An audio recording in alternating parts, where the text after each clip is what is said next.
do it regularly. I don't do it very often, and I don't do it a lot because when I was in seminary, you've probably heard me say this, I have a seminary professor who's my professor of preaching, and he told me, anytime you preach about money, he calls them bye-bye sermons, because he said, anytime you preach about money to the congregation, be prepared to say bye-bye to some people, because money is a sensitive topic, and people usually don't like talking about it, don't like hearing about it too much. But we're gonna look at the topic of money today, and reflect on what Jesus is telling us, because throughout Jesus' ministry, he talks about money and our use of it, and he talks about the place money and the role money has in our life, as much, if not more, than any other single topic. You can find this, he does it in parables, Luke 8, Luke 8:14, Luke 7, chapter 40 through, or Luke 7, 40 through 43. He does it in Proverbs. He gives warnings. All the time, he's going over and over again to implore his followers, his disciples, all these people around him, to really question the role money has in their life, and what the kind of grip money can have, and how we spend our money and how we use it. So today we're continuing to look through the spiritual disciplines, and today the topic is simplicity. It's the ability to live a simple life. And the way I like to describe simplicity, or the way that it was described best to me, the Christian practice of simplicity is something similar to going camping. And I'm not talking camping like by the Han River with all the fancy equipment and everything like that. I'm talking the real, real camping. Have you gone really camping? Or you gone in the middle of nowhere, and you don't have cell phone reception, and there's no lights around you. All you got is your fire and the stars above. And it's when you do that, when you go camping like that, is when you start to realize, wow, I really don't need that thing at home. I really don't need my phone. I really don't need my TV. I really don't need my nice plush couch.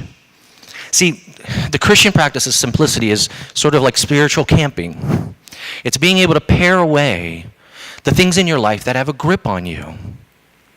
But in this passage, Jesus connects the ability for you and me to live simply, to live worry-free, to live anxiety-free, to live as if nothing's got a grip on us. He directly connects that. If you look in verse 25, he says, therefore, and that means that anything that came before it is connected to what comes after it. He says, listen, if you want to be worry-free, if you want to be stress-free, if you want nothing to have a grip on you in your life, if you want to be like the birds, he says, or the flowers, he says, see above.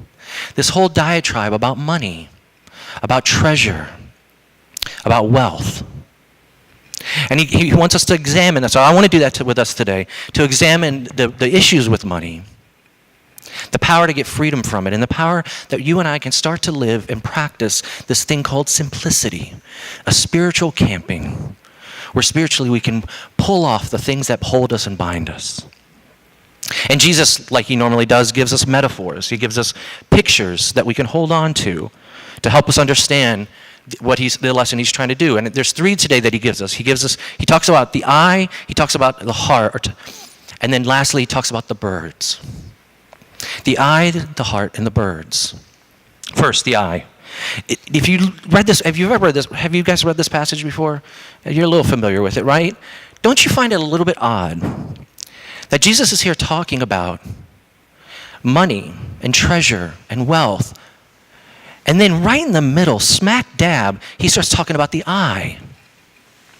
And he starts to say, well, if your eye is unhealthy, then you're going to be living in darkness. What he's trying to say, and what almost every commentator, this is a very almost cryptic little phrase section here. It's a little confusing. Why does he go from treasure and heart to the eyeball? And why is he talking about darkness and your eye's unhealthy? Well, that word unhealthy in English is just not really good. That word unhealthy actually translates into blind. And what Jesus is doing here is something really interesting. He's connecting the place that money has in our life with our ability to recognize that. He's basically saying, listen, you are most often and more likely going to be blind to the role that your wealth and money and spending has in your life. You'll never really think about he says basically money will distort your vision. It'll distort your reality. Do you remember the allegory of the cave, Plato? And he gives this wonderful, rich story that really captures what Jesus is trying to say here a little bit. He gives a story of these men who are laying down on the ground inside the cave, right? And they're chained down. And all their life, all they have is the fire behind them. And images of people or things are passing behind them. And all they see are the shadows on the wall. And they think that that's reality. They think that this is the real world, all these shadows that they see. Until one day, the philosopher, of course, because Plato was a philosopher, the philosopher gets out of there. And he sees sunlight for the first time. And he comes back and he says, listen, this whole time, the real world's out there. That's reality. And you know what happens? The men on the ground laugh at him. They scoff. They say, no, this is. And they go back and forth, and the philosopher's basically trying to say this. He's trying to say, listen, your whole life you have had a distorted view of reality. And Jesus says this is precisely what money will do for you. It'll blind you to its power over you.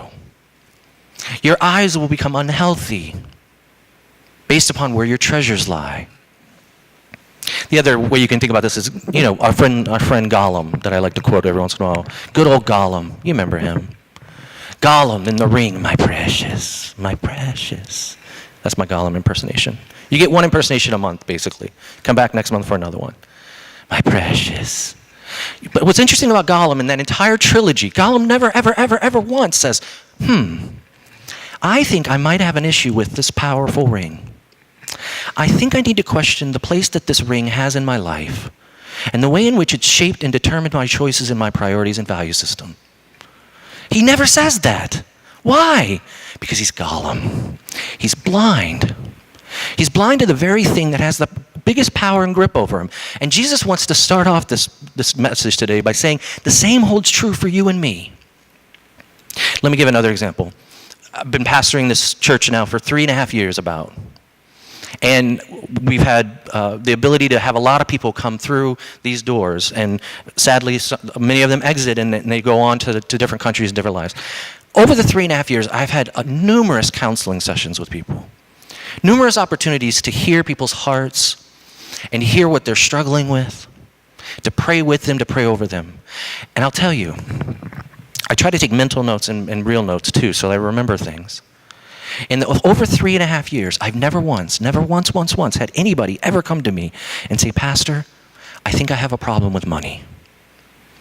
Never, ever, ever once. I've heard a lot of problems. I've heard a lot of issues. A lot of them. And they're all varied and diverse. Never once has somebody said, I think I have a problem with how I spend my money. And I want to talk about it.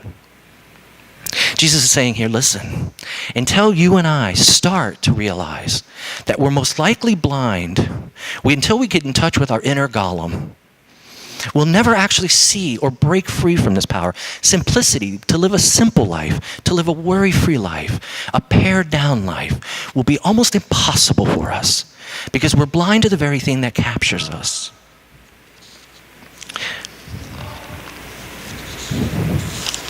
Jesus says, listen, check your eyes first. Ask yourself the question, is it possible that money has a problem in my life? That I give it too much credit? Like he says in the video, that I suffocate it, that I hold on to it too tightly. Here's the litmus test. It's in the next metaphor. Jesus says, listen, if you're willing to ask yourself that you might be in question whether or not you're blind to the power money has on your life, he says, you'll know where it is. You'll know by where your heart is and where your treasure is, he says. Another way to put that would be, Jesus is saying this, if you want to know where your problem with money lies, follow the money. What do you spend on and have absolutely no problem doing so? But what in your life do you have an absolute problem spending on or giving away your money? Let me put it this way. And I'm gonna be a little vulnerable with you this morning. Not too vulnerable. You're not getting in that deep on me this morning. But I'll give you a little bit. I'll psychoanalyze myself just a little bit with a rather silly example. It's silly, but bear with me. My shoes. Okay? You can see them kind of on here. You can't see them on the camera. My shoes are old, and they're worn down.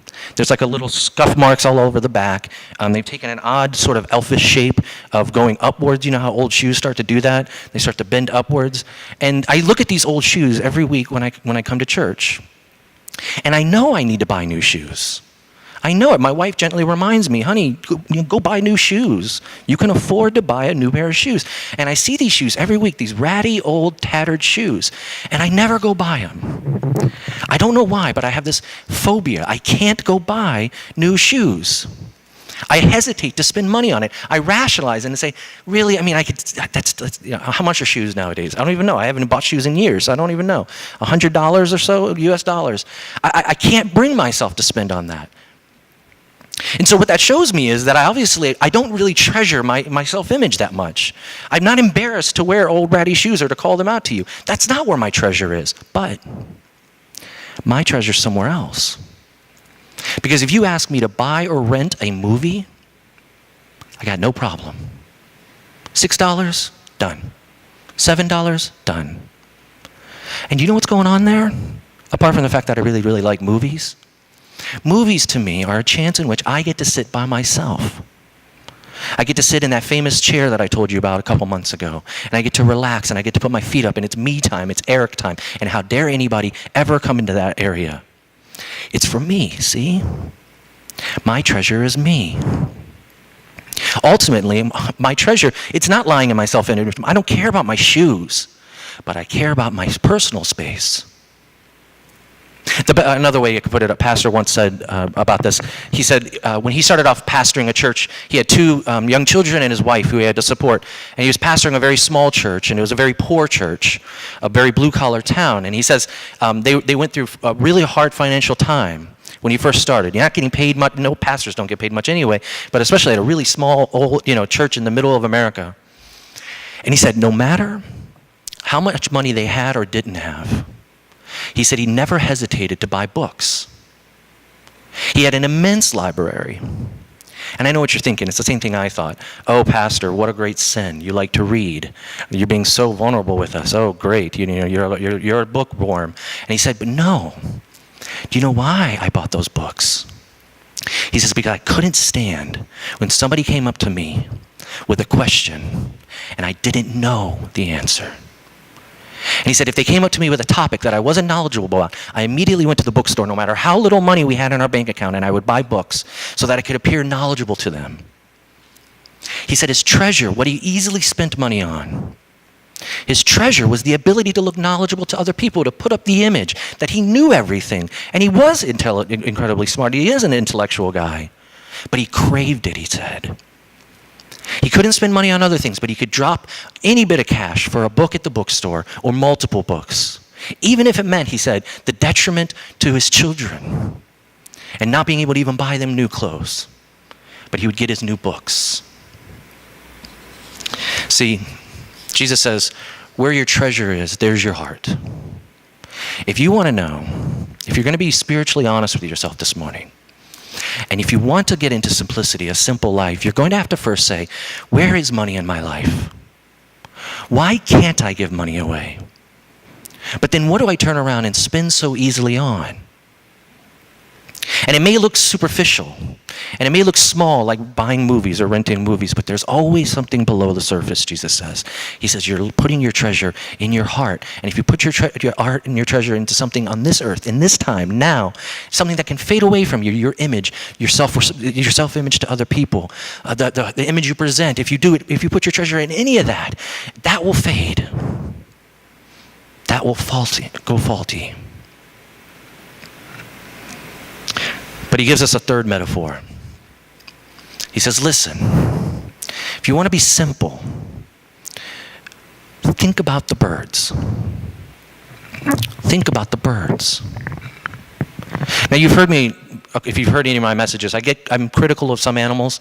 There's some animals I just don't really like that much, and you've heard me say that sheep are stupid, and I don't really like, they're kind of dumb animals. But here's the thing about birds, and you can do this right after service. There's a whole mess of birds around here at this park over next door. Go, sit, observe them. Have you ever seen a stressed out bird? Have you ever seen a bird, I'm joking a little bit, but I'm kind of serious. Have you ever seen a bird pacing back and forth saying, I just don't know how I'm going to pay the bills this month? Have you ever seen a bird pacing back and forth saying, I don't know how I'm going to start saving tuition for my little, what do you call them, little birdies, little chicklings, whatever they are? Have you ever seen it, maybe a chicken in a chicken coop, but never a bird outside that's free? Why? Jesus knows. He's observing nature, and he says, you know why? They don't care. They have absolute trust in provision. See, the thing that blocks you and me from a simple life, the thing that makes you and me worry about money and finances, is that lack of trust. It's our lack of birdiness. I did just make that word up, I think. See, inside all of us, there's this golem that says, my precious, I'll put my heart and my treasure in something here that I can see or touch or feel or know. And Jesus says, if you want to start getting rid of that, you've got to start acting and being like the birds. Free. Simple. Anxiety-free. Worry-free. And it comes through the practice of simplicity. It comes through the spiritual camping where you and me, in community, mind you, we look at each other and we look at our lives and we ask the simple question, what can I go without? What can I start giving away instead of hoarding? What can I start to give to others instead of spending on myself? That's simplicity. That's all it is. It's the practice of putting your heart and your treasure into something else than what you've been putting it in your whole life. And here's how you do it. How is it possible to give, to be simple like the birds? Well, Jesus kind of points to the answer. He says, he says first, you have to seek. Seek what? He says, seek first what? His righteousness and his kingdom. Jesus is pointing to something greater than ourselves that you and me, if we're going to start getting simple, we're going to have to start doing. It says here in 2 Corinthians 8, Paul summarizes it this way. For you know the grace of our Lord Jesus Christ, that though he was rich, yet for your sake he became poor, so that through his poverty you might become rich. Do you know what he's saying here? He's saying the only way you're going to put your treasure into him, the only way you're going to put your ultimate value and ultimate worth into Jesus himself is to realize, first and foremost, that he treasured you. See, you'll never, ever want to put your treasure and trust into him until you see, until you know for a fact that he went to the cross. And on the cross, he says to you and me, you're my little treasure. You're my precious. So then how can you put your treasure into anything else other than a person who's willing to give their life and did give their life for you? How do you kill greed, self-centered spending, financial anxiety? How do you and me start to give radically? I'll guarantee this. You and me will never live a simple life. We'll never be able to give radically. We'll always be hoarding and spending on ourselves. Always. We'll always be under the reign of that kind of treasure unless we reflect on the fact that he treasured us simply. And it took him going to the cross and dying to show you and me that. Every other God says, trust in me, and then I will reward you. This is the only God who says, you can trust in me because I lost my wealth for you. So then why then would you worry about your wealth here? You have no need, the gospel says. You have no need to cling. You and me can start to live simply. Now, we've been saying what I've hoped that you've heard over the last few weeks as we've talked about these spiritual practices when I've come up here each week, I haven't said things like, you should pray more. I haven't said things like, you should meditate more, you should fast more. And I'm not saying today you should be more simple. You should. But I'm not giving that command. What I'm trying to do is show you this, that it's the gospel.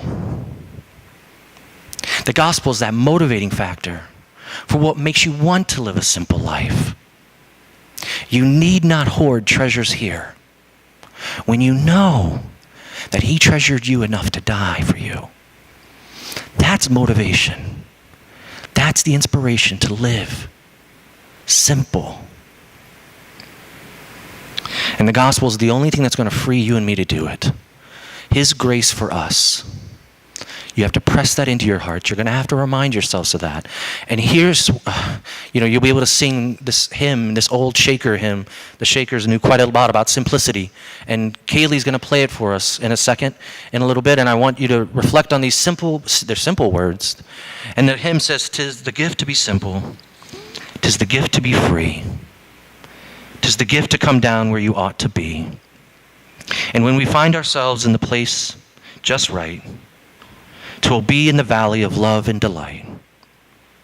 When true simplicity is gained, to bow and to bend we shan't be ashamed. To turn will be our delight, till by turning, we come round right." Are some of you this morning not feeling like you turned round right? Do you feel like you're in a place in the valley of love and delight? It says, "'Tis a gift to be simple, 'tis a gift to be free." The gospel says you can do it this morning because of what he gave up for you. You can give up anything for him. And we've been talking about how to do this in community. This is going to be the challenge for you guys. If you're part of a small group, do it in small group. If you're not part of a small group, join a small group. Because it's only by opening up your mind life to other people where they are able to look at us and say, "Hey, wait a second. I see where your treasure is right now. I want to talk to you about this." You can't do this alone. You need to do this in community because it's the community of Christians around you who are going to expose these idols, who are going to expose your inner golem and say, "You're clinging on to this too much. Let's pray about how we can let it go." Take some time in silence now before Kaylee plays the song. Reflect on this. Press it in. Oh, to be simple. Go in prayer now.